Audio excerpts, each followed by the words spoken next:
Salut tout le monde, on se retrouve pour le pronostic quintet du jour avec mes 3 bases solides pour vos jeux.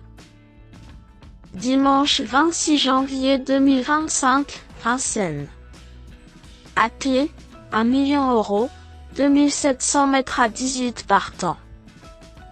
Présentation du prix d'Amérique, Amérique Race. Nous arrivons au sommet du meeting d'hiver ce dimanche 26 janvier 2025 sur l'hippodrome de Vincennes.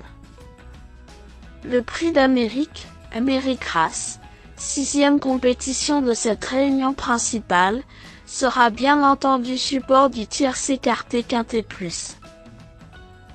18 concurrents de grande classe sont sur les rangs dans cette course internationale de label groupie.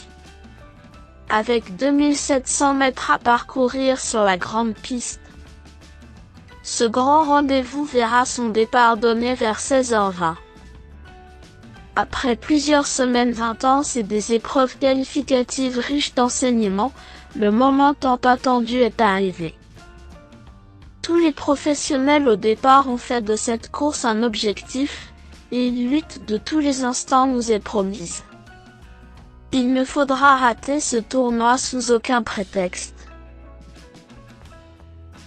« 16.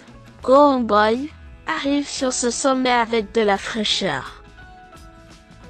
Le représentant de Romain Dorier fait partie des meilleurs trotteurs d'âge sur la scène européenne, et sa 2e place dans le prix de Bourgogne lui a permis de se qualifier pour ce rendez-vous.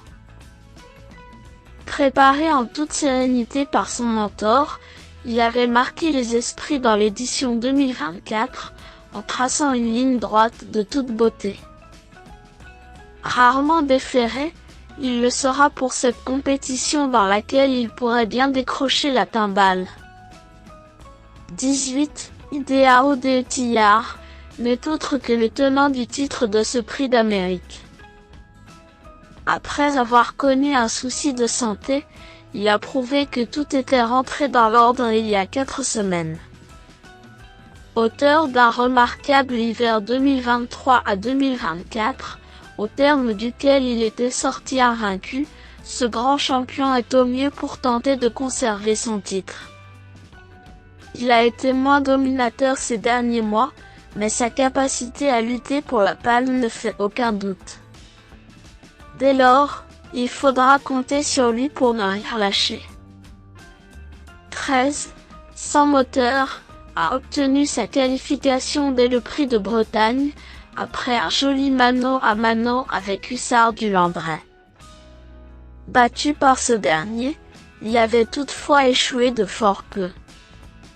Cet élément suédois a repris de la fraîcheur dans son pays d'origine.